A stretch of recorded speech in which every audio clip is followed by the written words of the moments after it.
Bonjour à toutes et à tous, aujourd'hui je voudrais vous présenter comment on tricote un motif assez simple pour un snood.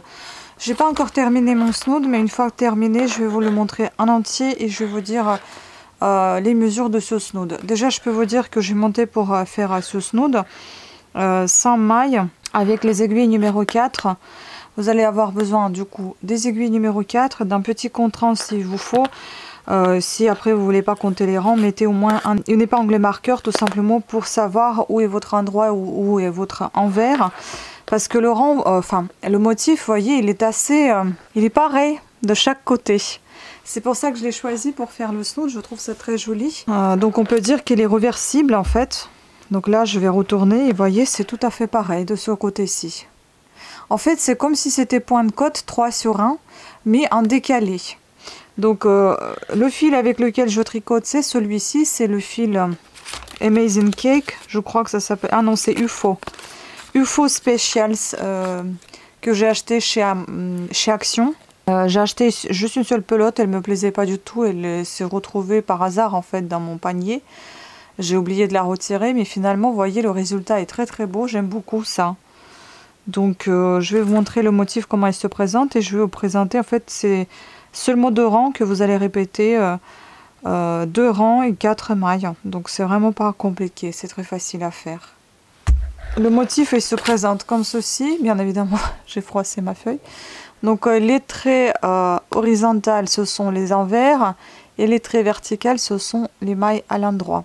Donc au premier rang c'est une maille à l'envers, ensuite maille à l'endroit et 2 mailles à l'envers. Et puis vous continuez. Et deuxième rang, c'est 3 mailles à l'envers, une maille à l'endroit. Et vous continuez. Donc je vais vous présenter le motif. Donc du coup directement dans mon snood. Moi je compte les rangs parce que des fois j'oublie. Je les compte pas en tant que tel. C'est juste une trace pour savoir à quel est rang pair, impair, etc. Voilà, donc on fait notre premier rang, c'est assez facile. Moi, comme la première maille, je la tricote jamais, je l'enlève en tant que maille lisière. Vous pouvez la tricoter directement à l'envers comme il faut le faire. Alors, donc première maille à l'envers. Pour moi, je l'enlève tout simplement, ma maille lisière. Le fil est vraiment très doux, très agréable. La seule chose, c'est qu'il se divise en plusieurs mini-fils. Et ça, c'est un peu embêtant parce que des fois, les mailles sont un peu étirées. Ensuite, une maille à l'endroit, j'essaie de les prendre par la bride avant, comme ça ils ne sont pas très retournés, ils sont plus jolis. Parce que regardez, au départ je prenais par arrière, elles étaient un petit peu étirées et après, bon, elles sont un peu plus compactes. Puis on fait 2 mailles à l'envers. Voilà. Et puis vous répétez. Encore une maille à l'envers. Donc du coup, en fait, ça vous fait, au départ, vous commencez par une maille à l'envers, une maille à l'endroit, ensuite. Le motif se termine aux 2 mailles à l'envers, mais sinon, c'est à chaque fois une maille à l'endroit, 3 mailles à l'envers. Donc, une maille à l'envers, une maille à l'endroit, 3 mailles à l'envers, une maille à l'endroit, 3 à l'envers, une à l'endroit, ainsi de suite jusqu'à la fin du rang. Et à la fin du rang, vous faites ce qui vous reste. Des fois, il me reste 2 mailles à l'envers, des fois une maille à l'endroit. Donc vous tricotez tout simplement ce qui vous reste à l'envers. Donc je vous laisse tricoter jusqu'à la fin du rang, on se retrouve au deuxième rang. Donc je répète encore, une maille à l'endroit, 3 mailles à l'envers. Voilà, on passe au deuxième rang. Et le deuxième, on fait comme ça. Donc on fait 3 mailles à l'envers, une maille à l'endroit. Comme j'ai ma maille lisière, je l'enlève tout simplement. Vous faites 3 mailles à l'envers. Donc voilà, pour moi ça fait 3. Une maille à l'endroit. 3 mailles à l'envers. Une maille à l'endroit. Ainsi de suite jusqu'à la fin du rang. Vous voyez, c'est assez facile, il n'y a rien de compliqué. Donc voilà. Je vous dirai après, une fois que j'ai tricoté mon snood, combien ça m'a fait de hauteur, de largeur. Il faut savoir aussi, j'en ai qu'une pelote, j'espère que ça va me suffire. Et je vous ai pas dit... Je vous ai pas dit, donc ici ça se tricote avec les aiguilles 5 et 6 normalement. C'est 100% acrylique, 200 grammes, il y a 459 mètres environ. Voilà, et donc c'est la couleur 65 21 90. Voilà. Donc on se retrouve une fois que le snood sera tricoté. Et aussi pour vous montrer, ce motif est complètement différent avec le fil différent. Vous voyez, ça c'est le fil un peu plus épais. Il est complètement différent. Vous le voyez ici, comment il est, il a. Vous voyez, c'est pas du tout pareil.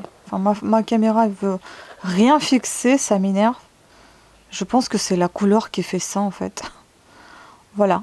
Donc j'espère que vous voyez les différences. Et c'est pareil de chaque côté également. Donc vraiment c'est un bon motif pour faire des snoods, des choses qui sont reversibles on va dire.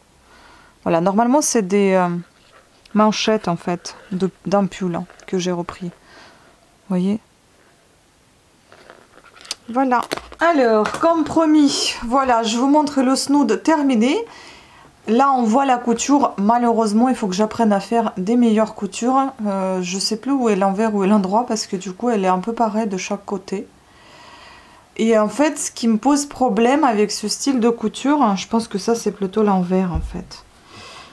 Ce qui me pose un souci avec le fil plutôt à nuance, c'est qu'on ne sait pas avec lequel fil coudre tout ça, ou alors il faut coudre avec un fil vraiment à couture, non pas au fil de laine en fait, pas de tricot, mais fil de couture qui soit fin et qui soit pas visible du tout. Mais bon, moi je pense que le résultat est plutôt pas mal, on voit presque pas, hein. Il faut bien tourner pour trouver où se trouve la couture. Après le snood, il n'est pas du tout grand, hein. Il s'étire un peu quand même, hein. Mais il est assez près de cou. Vous allez voir, je vais vous le montrer. Ensuite, je vais le porter. La longueur fait 30 cm. La largeur, si je ne l'étire pas à plat, il fait 27. Donc le tour va faire à peu près 54 cm, on va dire. Ça peut aller jusqu'à 60 en étirant. Après, je ne pense pas que vous puissiez le mettre sur la tête, mais vous pouvez le retourner comme ceci et le bien porter. Enfin, vous voyez que le motif, il est quasi pareil en fait. Il y a une toute légère différence sur le côté envers que sur le devant, mais c'est quasiment pareil. Après, on peut le tourner même comme ceci, que voilà, il y a un revers comme ceci aussi. Voilà. Je trouve ça très joli. Et comme il me restait encore pas mal de fils, et ben j'ai décidé de faire des mitaines. Je les trouve très belles. En fait, le haut des mitaines, c'est là. Donc j'ai commencé par faire...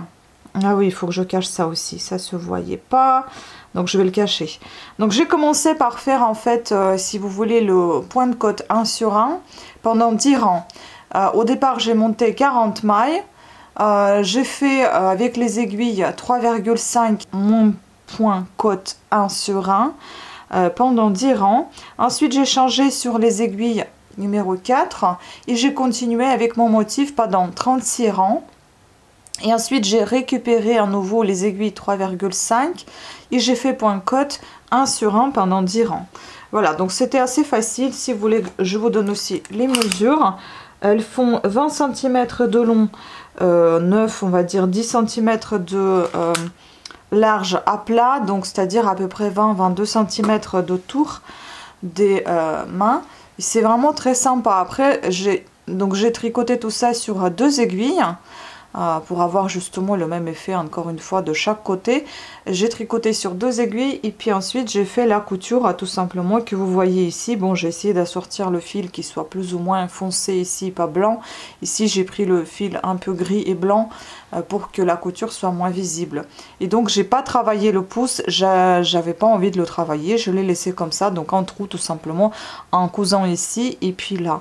Et donc voilà ce que ça donne sur les mains. Je trouve ça super joli comme effet. Pareil, je vais vous essayer tout ça. Vous allez voir dans la suite de cette vidéo les essayages de ce tricot. Voilà, donc je suis très fière, j'adore. C'est tellement doux, c'est tellement agréable. J'aime beaucoup. Et ça va très bien avec mon vernis, tiens, au tonal. Donc voilà ce qui me reste. Je voulais vous montrer quand même les restes de ce fil. Il me reste ce bout de pelote.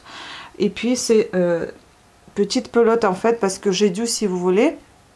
Vous voyez, je suis fière de moi dans le sens où j'ai réussi quand même à avoir la même taille des rayures. Vous voyez, c'était difficile en fait. Donc j'ai dû enlever un peu de fil qui allait par la suite pour avoir vraiment la suite des couleurs comme sur chaque mitaine. Vous voyez, donc j'ai dû enlever pas mal de fil. Mais bon, vu que j'ai enlevé tout ça, maintenant, soit il me reste pour faire encore un bandeau, mais je suis pas sûre que je vais vouloir faire tout un ensemble comme ça. Soit je peux faire des petites chaussettes pour les bébés, et je pense que c'est ce que je vais faire, parce qu'honnêtement je ne sais pas s'il y en a assez pour un vêtement un peu, enfin un vêtement, un accessoire plutôt, en entier. Certes, j'aurais pu peut-être faire des manchettes carrément plus longues que ça, mais vu que le snood est pas très grand, j'avais pas envie de m'embarquer dans quelque chose de très grand pour les mitaines, sachant que la personne ne sera pas très grande, celle qui va porter ça. Après, elle peut être grande mais très élancée, ou alors elle peut être petite, peut-être ronde, mais avoir le cou très fin. Enfin bon, vous voyez, c'est assez particulier comme... comment vous dire, on ne peut pas trouver la taille, c'est assez, c'est cas par cas, ça dépend de chacun. Voilà, en tout cas c'est très doux, c'est très agréable. Je mettrai sur moi les mesures, je mettrai surtout les mesures sur Etsy, puisque je vais mettre cet ensemble en vente, parce que moi-même bah, j'en ai pas vraiment besoin, j'en ai pas mal. Et voyez, c'est assez grand pour moi quand même, malgré que j'ai essayé de faire la taille petite. Moi, mon tour de poignet fait 16 cm. Donc, vous voyez, c'est assez grand quand même, c'est assez large. Donc, la personne, elle peut être petite avec un cou fin, mais avec les bras assez importants. Enfin, les mains importantes. Et elle peut porter ça. Voilà, donc je trouve que c'est sympa. Après, vous savez, il y a des ados qui aiment beaucoup porter des trucs un peu grands sur eux. Donc, ça peut aussi aller très bien. En tout cas, c'est super doux et agréable. Voilà les restes. Donc, on va maintenant passer à l'essayage. Et sur ce, je vais vous laisser, puisque vous allez regarder les essayages justement avec une toute petite musique. Et je vous remercie beaucoup de votre attention. J'espère que vous avez apprécié cette vidéo.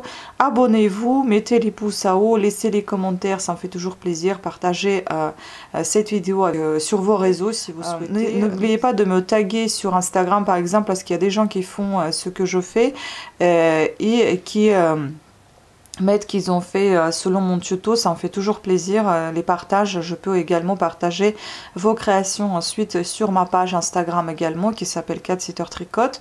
Activez surtout la petite cloche de notification, c'est très important pour être averti de nouvelles sorties de vidéos, et regardez aussi du début jusqu'à la fin mes vidéos, puisque c'est aussi important pour l'algorithme de YouTube pour apparaître dans les recherches sur des premières pages. Voilà, je vous demande peut-être beaucoup trop, mais je vous remercie quand même énormément de votre fidélité, de votre présence sur ma chaîne. Sur ce, au revoir et à très bientôt.